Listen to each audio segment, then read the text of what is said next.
Hey everybody, I'm your free speech warrior with some breaking news. Vladimir Putin says he will use nuclear weapons against the West, and he's not bluffing. When he says the West, he's talking about obviously Western Europe, countries like the United Kingdom, Germany, France, etc. Obviously, of course, the United States. He says if he feels that he's being threatened, that he has no problems using nuclear weapons. Even one of his top advisors, Dmitry Medvedev, who was the former president in Russia, had this to say. Let me read it to you. He says, and then Western countries will not be able to sit in their clean houses and apartments laughing at how they are carefully weakening Russia with someone else's hands, meaning Ukraine. Everything will catch fire around them, Medvedev says. Their people will grab grief in full. They will literally have the earth burning and concrete melting. We'll get a lot of it too. He concedes that Russia will get a lot of it too. It will be very, very bad for everyone. After all, it is said, and then he quotes from the Bible, Revelations 9:18, from these three plagues, from fire, smoke, and brimstone coming out of their mouths. So what that says to me is that Russia's willing to take losses as long as they don't have to be under Western hegemonic control. And to be honest, Putin doesn't strike me as the kind of guy who would want to bow to Western hegemony. So basically they're saying we're ready to die as long as you guys die too. And Medvedev continued, but while the narrow-minded politicians and their dim-witted think tanks, thoughtfully twirling a glass of wine in their hands, talk about how they can deal with us without entering into direct war, dull idiots with a classic education. Also, on BBC Radio 4, a former Putin advisor named Sergei Makarov, he also threatens nuclear war against the United Kingdom. That came within the first 30 seconds of the interview. So now, as you know, all this stuff that's going on in the world, from that illness that we're not supposed to talk about, to this war in Ukraine, to this possibly upcoming war that's going to be taking place in Iran, and this upcoming war that's going to be taking place with China over Taiwan, all these things are intertwined. There's a very good documentary out there. It's called All Wars Are Bankster Wars. The gentleman who made it, he runs a great website called whatreallyhappened.com. His name is Michael Rivero. He's a very educated person.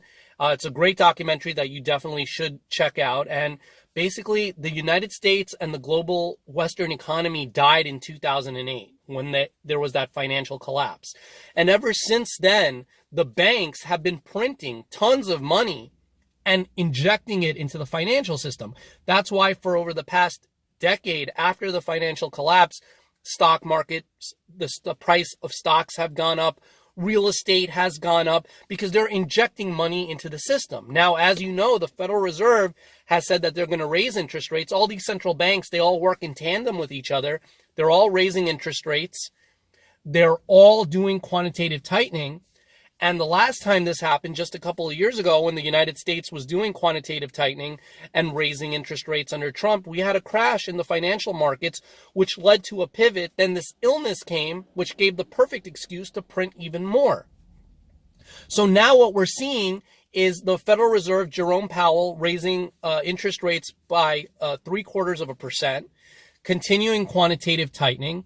The CEO of ADP, which is the country's largest payroll distributor, has sold a huge amount of his shares. This is kind of insider trading. They know what's coming. They know what's going to happen. They know that when you pull money out of the system, when you raise interest rates, you slow down the economy. The Atlanta Fed is already predicting negative GDP growth. So what does that mean, guys? A lot of layoffs are coming. A lot of people are going to lose their jobs. So the CEO of ADP, he just went ahead and he sold all that stock because he knows what's coming.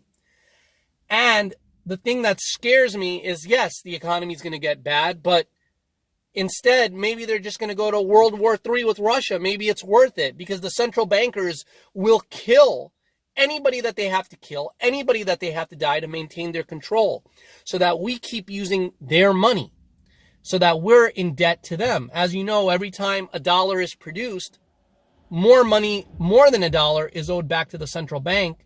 So there's not enough money to pay back the central bank. Hence, we are all slaves to the system, which is why at this time you probably want to own your own money, which is gold. A lot of people say Bitcoin is the digital gold.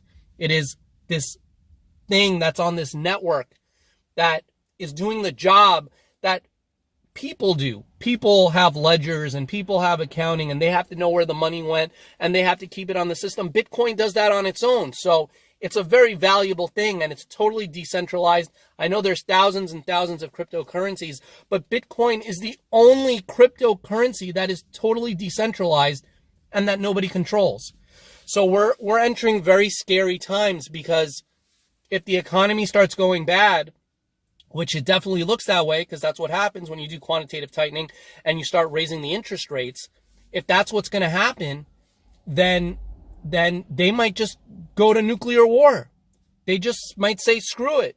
The economy is going to collapse. We're going to lose control. So let's cause chaos. Let's have this great reset, the great reset that you've heard everybody's talking about, from Prince Charles to Klaus Schwab to Yuval Hariri. All these characters who have way more money than us, way more power than us. So what I can say is collect gold, collect Bitcoin, and prepare, guys, because things don't look like they're headed in a very good direction right now. And it's getting serious with Russia. But anyway, that's me. I'm your free speech warrior. I will keep you updated with more updates. Please subscribe to this channel, and thank you so much for watching.